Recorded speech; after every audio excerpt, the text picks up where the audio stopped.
আসসালামু আলাইকুম everyone, welcome to my another blog. তো আজকে ভাবলাম একটি ব্লগ করি, তোমাদের সাথে শেয়ার করি। তো আসলে রোজার মাসে কি ব্লগ দিব বুঝতে পারি না। তো এই তো, আর এটা ছিল বিকালবেলার।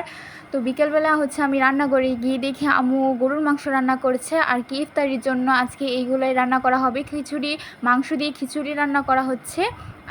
আর এখানে মাংস রান্না প্রায় শেষ। তো এই তো, আশা করি ব্লগগুলো তোমাদের কাছে অনেক বেশি ভালো লাগবে।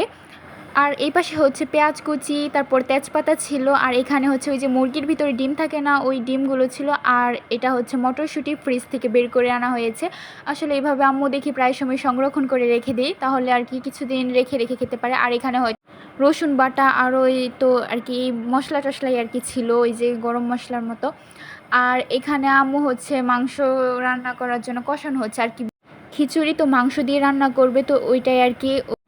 আর এই মাসে কি ব্লগ দিব সেটা তো আমি বুঝতেই পারি না। তো যাই হোক, আসলে এখন তোমাদের কাছে যদি আমার ব্লগটা ভালো লাগে তাহলে কমেন্ট করে জানিয়ে দিও আমাকে।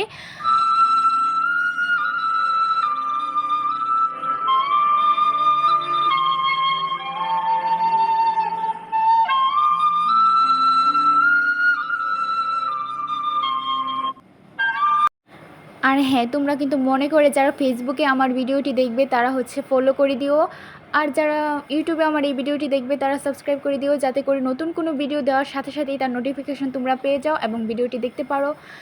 আর এখানে হচ্ছে ওই যে খিচুড়ির জন্য চাল ডাল মশলার সাথে মিশানো হচ্ছে, তো এটাই দেখতে থাকো। এরপর একটু কষিয়ে নেওয়ার পর মটরশুঁটি আর টমেটো কুচি দেওয়া হয়েছিল, তো ওটা নিয়ে আবার ভালো করে কষিয়ে দেওয়া হচ্ছিল। এরপর আবার আলু কুচি দিয়ে দেওয়া হয়েছে আর কি, আলুগুলো আগে থেকে বেজে রাখা হয়েছিল। তো এই তো আবার কষানো হচ্ছে।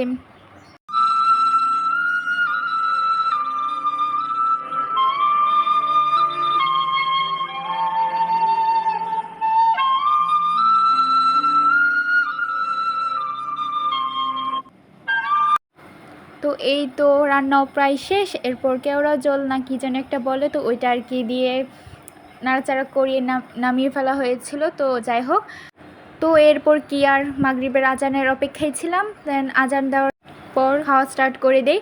আর এই ছিল আজকের ইফতারি। আর এখানে আমি গরুর মাংস নিয়ে আমি এখানে মুরগির মাংস দিয়ে খেয়েছিলাম। তো যাই হোক, তো এইটাই ছিল আজকের আমাদের ইফতারি। তো আর কি এরপর আমি এখানে 1.5 কেজি দুধের মতো ছিল, তো ওইটাকে একদম জাল দিয়ে এরকমভাবে শুকিয়ে ফেলেছি। তো আমি মাঝে মধ্যে এরকম করি, আমার এভাবে খেতে অনেক বেশি ভালো লাগে। তো তোমরাও কি এরকমভাবে খাও? আর কি গরুর দুধ জাল দিয়ে তারপর শুকিয়ে গেলে এরকমভাবে তুলে খেতে এটা আমার কাছে বেশি মজা লাগে, তখন আরও বেশি মিষ্টি লাগে। আমি এভাবে খেতে পছন্দ করি। তো এই তো আমি প্লেটে নিয়ে নিয়ে খাচ্ছিলাম। তো এভাবে খেতে আমার কাছে ভালোই লাগে। আর এখানে হচ্ছে এটা কি বলবো, আমি হাঁড়ি পাতিল মানে আমি জানি না এটা মানে কি বলা যায় এটাকে। ওকে, যেটাই হোক, তো এইগুলো নতুন নতুন তো বের করে দেখাচ্ছিলো। এটা ছোট বড় মেজু মানে এই 3 রকম সাইজের ছিল। তো এটা আর কি আমি ভিডিও করছিলাম, সুন্দর লাগছিল এই হাঁড়িগুলা। মানে এটাকে যেটাই বলা হোক আর কি আমি হাঁড়ি বলি। তো এই যে এখানে ছিল একটা হচ্ছে একদম ছোটোটা, আর ছোটোটা দেখতে কিউট লাগছিল আর কি, ছোটো জিনিস দেখতে কিউটই লাগে আমার কাছে। তো এইটাই আর কি আমার সুন্দর লাগছিল দেখে আমি একটু ভিডিও করে নিয়েছি। আর এখানে হচ্ছে ছিল লাচ্চা সেমাই আর কি, এটা আমার কাছে অনেক বেশি ভালো লাগে, তাই আর কি ভিডিওতে দেখাচ্ছিলাম তোমাদেরকে। আর এখানে আবার আরেকটা এই যে এটাও দেখতে ভালোই ছিল, ভিডিও করে ফেলেছি। আর এই সবগুলোই হচ্ছে বিদেশি দুবাইয়ের। তো এরপর এখানে হচ্ছে ছিল রসের মিষ্টির পাউরুটি। তো এটা হচ্ছে আম্মু আমাকে ডিম দিয়ে ভেজে দিয়েছিল। ওকে, যাই হোক, এরপর হচ্ছে এখানে ছিল শ্যাম্পু, আর এটা হচ্ছে একজন গিফট করেছিল। তো এই তো, আর ভাবলাম একটু ভিডিও করি। আর এখানে ছিল আরেকটা টি শার্টও ছিল, টি শার্টটা অনেক সুন্দর ছিল, একটু ভিডিও করে রেখে দিয়েছি। তো যাই হোক, আজকের ব্লগ আর লং করব না, তো দেখাবে নতুন ভিডিওতে। বাই।